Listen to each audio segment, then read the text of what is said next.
Seve Ballesteros, Ray Floyd, Jose Maria Olazabal. You were told you had great hands, right? That was a compliment. You had great touch.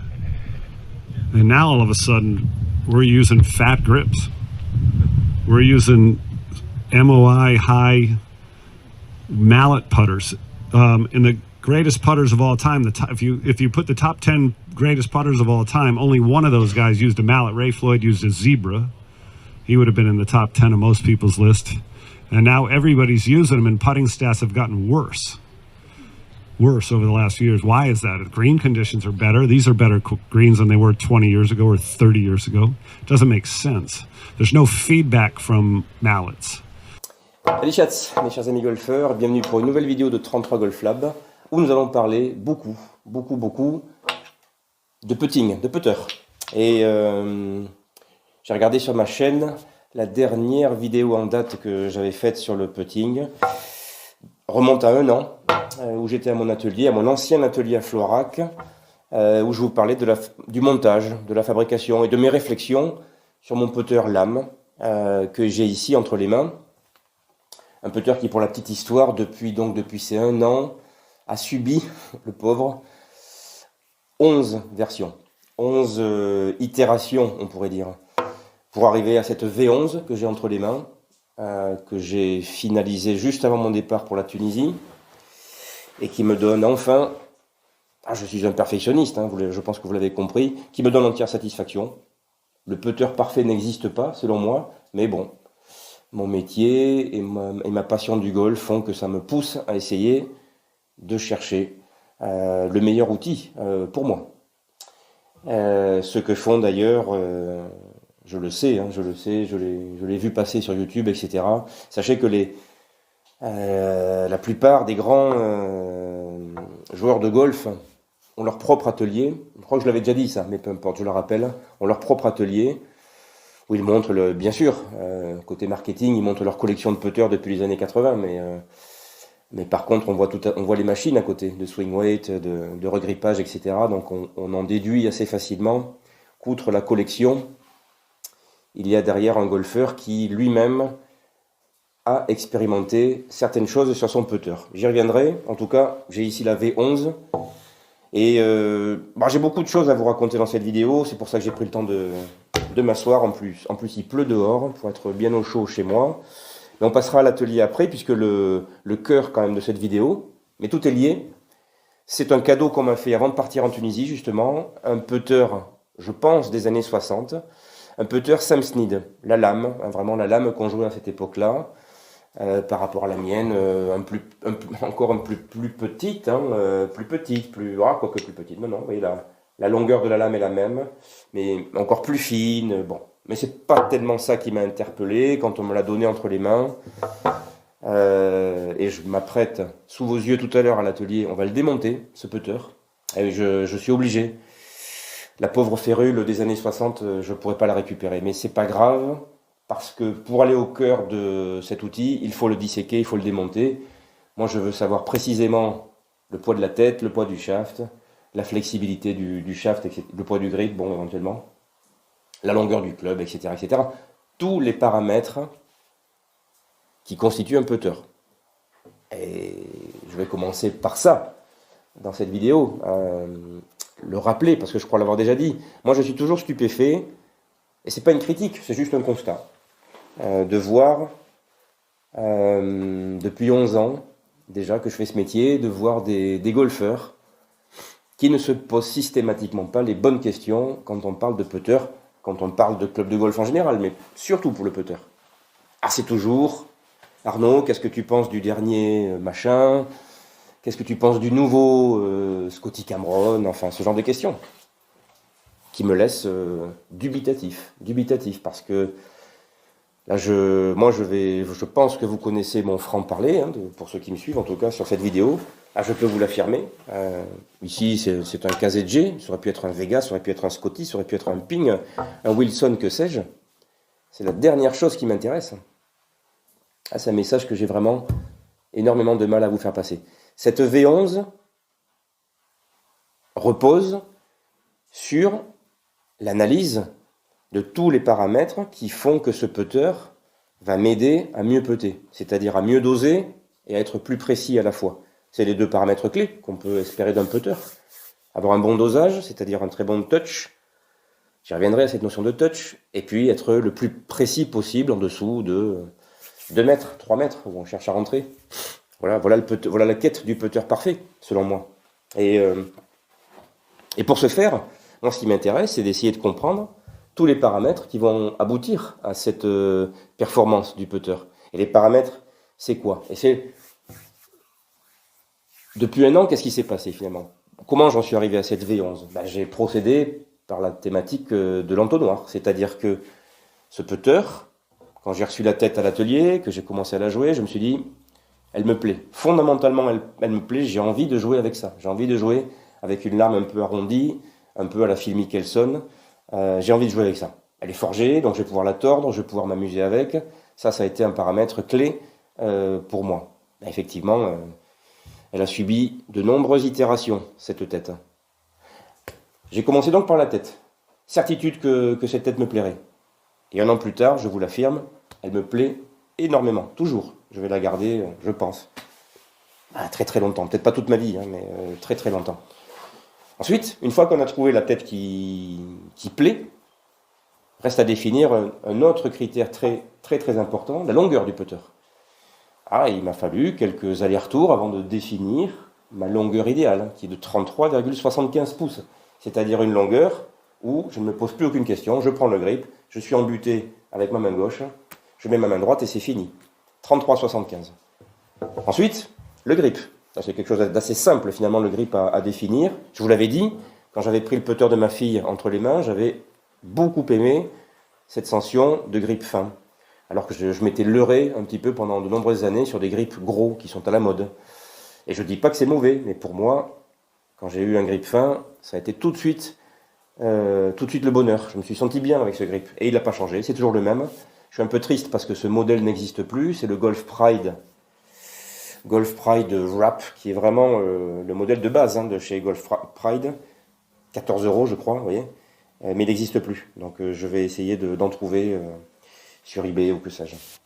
Et oui, la texture me plaît, le poids est bon, 52 grammes, et le diamètre du grip me plaît. Bon, après j'ai mis quelques couches de scotch sur ma main droite, mais c'est à peu près tout. Ensuite, le lie, évidemment, une fois qu'on a la longueur du club et la bonne tête, reste à s'interroger sur le lie, c'est-à-dire la façon dont ce putter va pouvoir reposer bien à plat au sol. Bon, alors ici pareil, mais ça s'est fait assez intuitivement et avec de l'expérimentation. Comme tous mes clubs, j'ai un lie de 3 degrés flat. 3 degrés flat.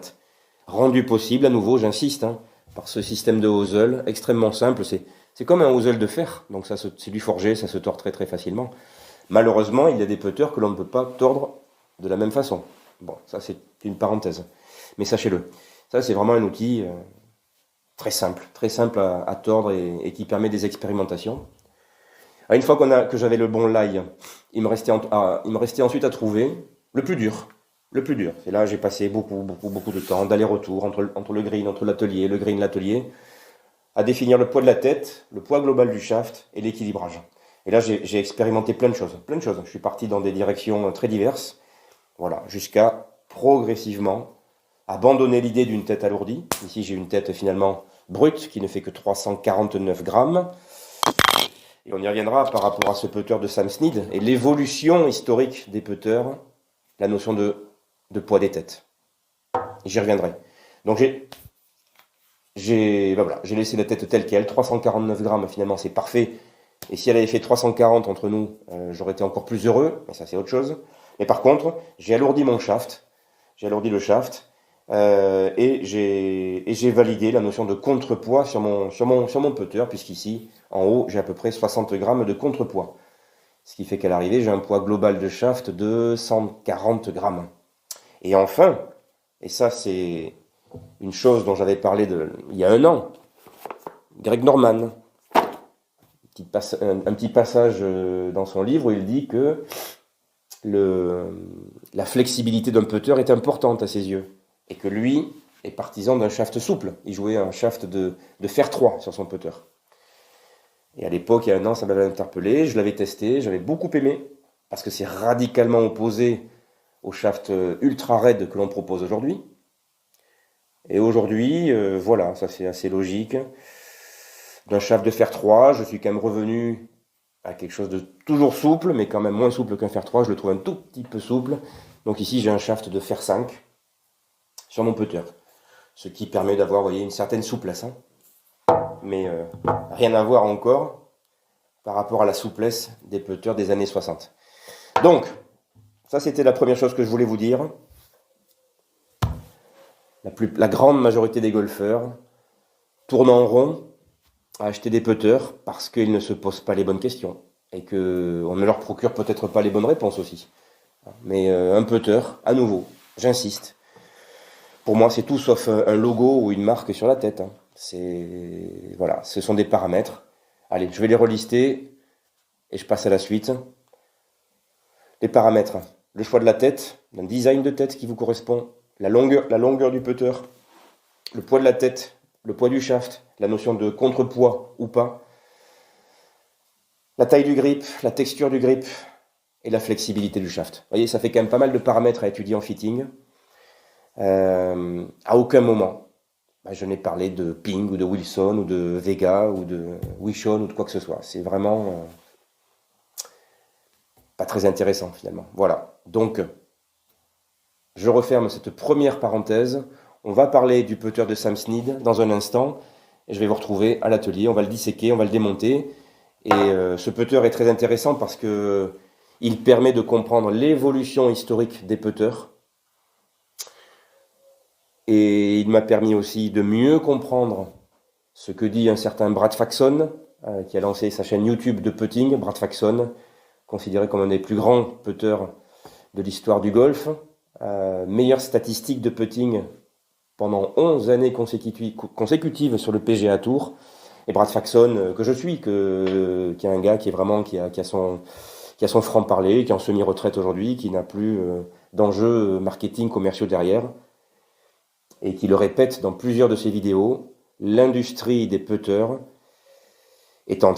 a pris une direction curieuse, hein, on va dire ça gentiment, curieuse, depuis les années 2000, avec des putters de plus en plus lourds, et donc des shafts de plus en plus raides. Parce que pour soutenir des poids de putter qui dépassent aujourd'hui les 400 grammes, il faut des shafts raides, sinon effectivement ça ne tient pas. Et donc l'image globale, et je mettrai peut-être sans doute un extrait de ce que raconte Brad Faxon, c'est que c'est bien joli, des putters de plus en plus lourds avec des shafts de plus en plus raides, avec des moments d'inertie de plus en plus importants. Oui, c'est vrai, d'un point de vue physique, c'est intéressant, hein, des gros maillets, des grosses têtes, etc. Mais deux choses. Primo, on ne peut pas tout avoir, vous savez, avec un club de golf. Donc, certes, un plus grand moment d'inertie, mais une perte en feedback, en touch. Et pour lui, il n'y a pas photo, le touch est plus important que le moment d'inertie. Et de yeux, oui, on voit beaucoup de pros aujourd'hui qui jouent des gros maillets, des grosses têtes, etc. Je ne les citerai pas.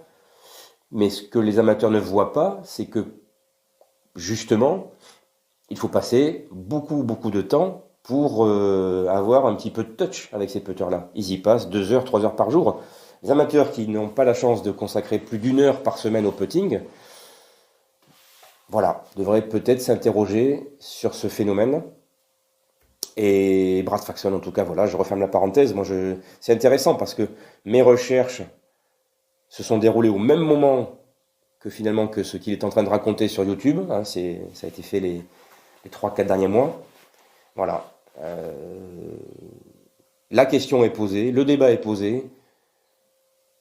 Pourquoi sommes-nous allés vers des putters de plus en plus lourds?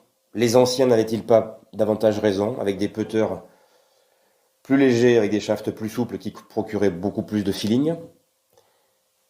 Alors pourquoi? Moi, je n'ai pas trop creusé le sujet. Je pense que la raison principale, on va la trouver sur Internet. On va vous dire oui, années 90, on a commencé à avoir des greens de plus en plus rapides. Donc, green plus rapide égale, il faut des outils plus lourds.